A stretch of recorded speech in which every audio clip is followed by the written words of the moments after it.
වකුගඩු බද්ධ කිරීමකින් තොරව වකුගඩු රෝගයේ නිට්ටාවටම සුව කරගන්න MKB method ප්‍රොෆෙසර් MKB. අයිබෝන් ගවේෂණාත්මක මාධ්‍යකරණයේ සමාජ මාධ්‍ය සන්නාමය සමගින් ඔබ මේ රැඳී සිටින්නේ. මේ අදත් අපි තවත් හෙළිදරව්වක් තමයි කරන්නේ.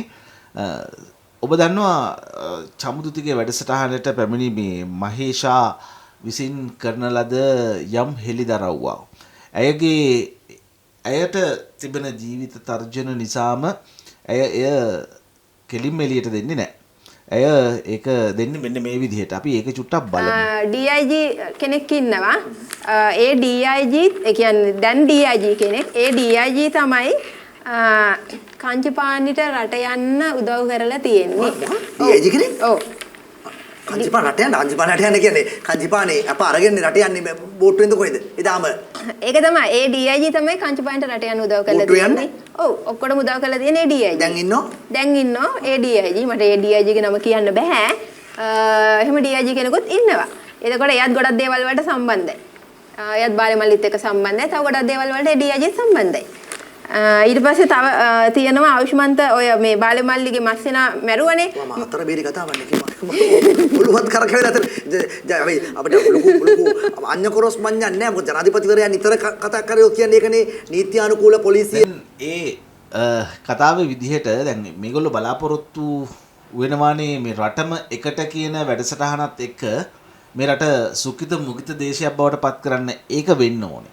ඒක තමයි ඔබ අප ඡන්දය දුන්න මේ ඡන්දය දීලා මේ වෙනසක් කරපු මේ රජයට දැන් මේ වැඩේ කරගෙන යන්න නම් ජනාධිපතිට පමණක් මේක කරන්න බෑ. ඒ නිසා ජනාධිපති අවට ඉන්න ජනාධිපති හා සම්බන්ධ වෙන විශේෂයෙන්ම මේ රටේ පාලනය කිරීම සඳහා මර්මස්ථාන වෙන පොලිසිය හමුදා වගේ තැන්වල මේ ඉන්න ඉහළ පුටු ටික මේක හරියට කරගෙන යන්න කරන්න ඕන. ඒගොල්ලොත් පරණ විදිහටම ගේම් ගහනවා නම් මේක කරන්න බෑ. දැන් ඔය කිව්ව DIG වරයා සම්බන්ධව මම අද හෙළි කරනවා. ගරු පොලිස්පතිතුමනි, අපි ඔබතුමාට අපි කියන්නේ පට්ට ආදරේ කියලා. ඔව් මම ඒක කෙලින්ම කියනවා. කවුරු මොනවා කිව්වත් මම ඔහුට කැමතියි. හේතුවක් තියෙනවා. ඔහු යමක් කරන්න try කරනවා. එතකොට විවිධ අය විවිධ කතන්දර යනවා, විවිධ දේවල් තියෙනවා. හරි එහෙමනම් පොලිස්පතිතුමත් මම කැමති වූ පළියට ඔහු නිර්දෝෂී පුජ්‍යලයක් වෙන්නත් බැහැනේ. එහෙම වෙන්න බැහැනේ. ඒක නිසා ඔහු සම්බන්ධව දැන් යන කතිකාවතත් එක්ක මමත් ප්‍රවෘත්ති කීපයක් එළියට දැම්මා. ඒකත් එක්ක ඔහුට විරුද්ධව පැමිණිල්ලක් තියෙනවා නම් පැමිණිල්ල කරන්න, පරීක්ෂණ කරාට පස්සේ ඔහු වැරදි නම් ඒ ප්‍රවෘත්ති ඉස්සෙල්ලාම කියන්නේත් මමයි. එතකොට ඔය බැනියන් කතාව මම තමයි ඉස්සෙල්ලාම කිව්වේ. මීට මාස ගානකට ඉස්සෙල්ලා මේ තියෙන්නේ ඒ තම්නේල් එක. දැන් මේ කතාවෙත් පොලිස්පතිතුමනි ඔබතුමාට ඔන්න අපි ඔත්තුවක් දෙනවා. ඔය රටම එකට වැඩසටහනේදී ජනාධිපතිතුමා ඉතා පැහැදිලිව කිව්වනේ ඉන්න බැයි නම් යන්න. වැඩ කරන්න මේ පාතාලය සමග වැඩ කරන්න එපා. මෙහෙම කියලත් තාම පොලිසිය ඇතුලේ අර මහේෂා කියපු DIG වරයා යහතින් ඉන්නවා. එහෙමනම් අපි දැනගෙන මේ කවුද කියන එක දැනගෙනත් අපි සද්ද නොකර ඉන්නවා නම් අපි රටට ද්‍රෝහීන්. ඒ නිසාම තමයි මාධ්‍යවේදීන් විදිහට අපි මේවා එළියට දෙන්නේ. මේ තමයි හිටපු දකුණු පළාත් බාර DIG වරයා. මෙයාගේ නම දැන් මම අවසානට කියන්නම්. නම කියන්න ඉස්සෙල්ලා මෙයාගේ පැටිකිරිය ගැන පොඩ්ඩක් කියලා එන්නම්. අපි දන්නවා ওই දකුණේ ඉන්නවා පාතාල කල්ලි සමාජිකයෙක් කොස්කොඩ සුජී කියලා. ඔය ටිරාන්නස්ව සහ දේශබන්දු තෙන්න කෝන්ලා එක්ක සහසම්බන්ධතාවයේ තියන හිටපු කොස්කොඩ සුජී. එතකොට මේ කොස්කොඩ සුජීගේ මේ ලොකු අම්මගේ පුතා තමයි මේ DIG වරයා. ඉතා වගකීමෙන් කියන්නේ. මෙයා වැඩ කරේ අර දේශබන්දු තෙන්න කෝන්ගේ ගේම් එක. ටිරාන්නලස්ගේ ගේම් එක තමයි මේ කියන DIG වරයා වැඩ කරේ. එහෙම කරලා අවසානයේදී මේ ආණ්ඩුමාරුවත් එක්කම දැන් මේ මිනිස්සු නීත්‍යානුකූලව හරි ගේමක් ගහන මිනිස්සු නෙමෙයිනේ. මේ මිනිස්සු අනීතික මිනිස්සු. හොරු. මේ මිනිස්සු තමයි අපි මම අර කියන්නේ රාජ්‍ය පාතාලේ නායකයෝ තමයි මේ DIG වරු. එතකොට මේ අකු තමයි ඔය කංජිපානි ඉම්රානි අප ලබා ගත්තට පස්සේ රටින් පිට කරන්න මේක හරි වැදගත් කතාවක් මම මේ කියලා කියන්නේ. හරි? ඉතාවකකීමෙන් කියන්නේ. මේ පුජ්‍යලයා තමයි රටින් පැන්නුවේ කංජිපාණි ඉම්රාන්ව. එතකොට දැන් මේ පුජ්‍යලයාගේ නම තමයි නිශාන්ත සොයිසා. අන්න දැන් ඔබ දන්නවා කවුද මේ කියලා. නිශාන්ත සොයිසා කියලා කියන්නේ දැන් බස්නාහිර පළාත් භාර DIG.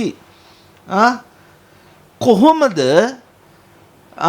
මේ රටේ රටම එකට කියන සංකල්පයේ යටතේ ගරු ජනාධිපතිතුමනි පොලිස්පතිතුමනි ඔබලගේ ක්‍රියාකලාපය හරියාකාරව ස්මූත්ලි යන්නේ මෙවැනි පාපිසි තියාගෙන. දැන් ඔන්න මම ඔත්තුව දුන්නා දැන් පරීක්ෂණ කරන්න. අර අපි මීට ඉස්සලා දුන්න ඔත්තු වලට අනුව පරීක්ෂණ සිදු වුණා බොහොම යටින් හෝ අන්තිමට ඒවා සියලු දේ සනාථ වෙලා තිනවා. අපි කියපු කිසිම දෙයක් බොරුවක් වෙලා නැහැ අද වෙනකම්. ඔබ පිටරටක ඉන්නව නම් ඔබට පුළුවන් දැන් අපේ සමාජිකත්වය ගන්න. පල්ලෙහා ජොයින් බටන් එක ක්ලික් කරලා එකතු වන්න අපේ කණ්ඩායමට. ඔබ ලංකාවේ නම් දැන් සුපර් තැන්ක්ස් කරන්නත් පුළුවන්. ඔබගේ එකමුතුකම අපට ශක්තියක්. දැන් හොයලා බලන්න. දැන් මේ පුජ්‍යලයා මේ දැන් දේශබන්දුලත් එක්ක හරියට මගුල් කාපු එහෙම නැත්නම් එකගේ කාපු මේ පුජ්‍යලයා අන්තිමට දේශබන්දුලත් ඇරියානේ. ඒක හොඳයි. ඒ අවසාන මොහොතේ හරි එම කරපු එක. හැබැයි මේ අක තමයි ඔය පාතාල කණ්ඩායම් එක්ක ලොකුවටම ඉන්න DIG වරේ. මෙහෙම අය පොලිසිය ඇතුලේ තියාගෙන පොලිසියේ ඉන්න අර කුඩු ට්‍රාන්ස්පෝර්ට් කරන පොලිස් කාර්යාව අයයි මොනසත් අල්ල ගන්න ඕනේ. මොකද මේ මම හැම වෙලාවම කියන දෙයක් අපේ බදු මුදලෙන් තමයි මේ අය පඩි ගන්න. එහෙම පඩි ගන්න කරනකොට ඒ පඩියම අරගෙන රටටම හෙනයක් වෙන ඔය කියන මද්ද්‍රව්‍ය ජාලයටම උදව් කරනවා නම් උන්ව උල තියන්න ඕනේ කියලා කියන්නේ ඉස්සල්ලාම මරණීය දඬුවම් දෙන්න ඕනේ මේ වගේ පුද්ගලයන්ට. අර කියන කංජිපාණිටවත් එහෙම නැත්නම් කොස්ගොඩ සුජීවටත් ඊට එහෙම නැත්නම් මඩි පැත්තෙන් රත්මලානේ අංජුලා ඉන්නවා. එතකොට එක එක ඉන්නවා නම් ගම් කියන ගොඩාක් අය. ඒ අයට ඉස්සල්ලා දෙන්න ඕනේ මේ පොලිසිය ඇතුලේ මේ ගේම් එක ගහන මුන්ට අර කට්ටියට නඩුවක් අහලා ඒකෙන් මේ වර්ධකරු වුණොත් දෙන එක වෙනම කතාවක්. හැබැයි මේ මිනිසුන්ට නඩු අහන්න නෙමෙයි තියෙන්නේ. ඒක නිසා මම කියන්නේ මොකද්ද කියන එක තමයි. ඒ තරම් මේ මිනිස්සු කාලකන්ණි මිනිස්සු. මොකද මුන් තමයි රට කන මිනිස්සු. මට මේවට වචන එනවා මේ වචන ලොප් කරගන්නවා මේ මොකද මේක බලන අයගේ ගෞරවත්වය නිසා. ඒ වගේ කුණුහරුපෙ ඉන්නේ. වඳුරු කුණුහරුප එනවා කියලා කියන්නේ. මේ DIG වරයා විතරක් නෙමෙයි මේ පොලිසිය ඇතුලේ කවුරුන් හෝ මේ මද්ද්‍රව්‍ය ජාලයට උදව් කරනවා නම් උන්ව ඉස්සල්ලාම අර මරණ දණ්ඩනය දීලා පෙන්වන්න ඕනේ. මෙන්න මෙහෙමයි මරණ දණ්ඩනය ක්‍රියාත්මක වෙන්නේ කියලා පෙන්වන්න ඕනේ. එකෙක් දෙන්නෙක් අර වගේ එල්ලුවා නම් අන්න එතකොට මද්ද්‍රව්‍ය ජාලේ නිකම්ම නවතී. ඒ නිසා අපි කියනවා මේ ප්‍රවෘත්තිය මම ගොඩක් දුර අරන් යන්නේ නැහැ. අපි කියනවා මේ තමයි නිශාන්ත සොයිසා. ඔන්න මම ආයි නම කිව්වා. මොහු පිළිබඳව හොයන්න. මොහු තමයි කංජිපාණි ඉම්රානීව රට යවන්න ලෑස්ති වුණේ. ඒ වගේම දෙහිබාලලා සමග සම්බන්ධතා තියෙන පුජ්‍යලයා. ඔන්න නම කිව්වා. දැන් පුළුවන් නම් මොහුට එරෙහිව නීතිය ක්‍රියාත්මක කර පෙන්නන්න. ඒ වගේම ඔබට තවත් මතක් කරනවා අපිව subscribe කරන්න කියලා. ඒ වගේම අපේ මේ විශේෂයෙන් මතක් කරනවා අපේ channel එක තියෙනවා ලංකා U-News channel එක. ඒකේ අපි පැයෙන් පැයට විශේෂ තොරතුරු සියල්ල ඔබට ලබා දෙනවා. ඒක ලබා ගන්න නම් ඔබට පුළුවන් පල්ලෙහා link එකක් තියෙනවා channel එක අපේ මේ news channel එක. ඒ channel එක ඒ link එක click කරපුවම ඔබ automatically channel එකට යනවා. ඔබ WhatsApp පාවිච්චි කරනවා automatically යනවා. ඔබට ඊට පස්සේ දිගින් දිගටම ඔබේ දුරකථනයට ලංකාවේ සිදුවන සියලුම ප්‍රවෘත්ති ටික ඔබගේ දුරකථනයටම ලැබෙයි. ඒක නිසා ඒක බලන්න, ඒක කරන්න ටච් එකේ ඉන්න ගිලෙන්න මම සලිටි. Sally's voice, the best voice with every fact in Sri Lanka's eyes. The nation's guy with the vision news. We are the best, the first, and now with Sally we make the vow.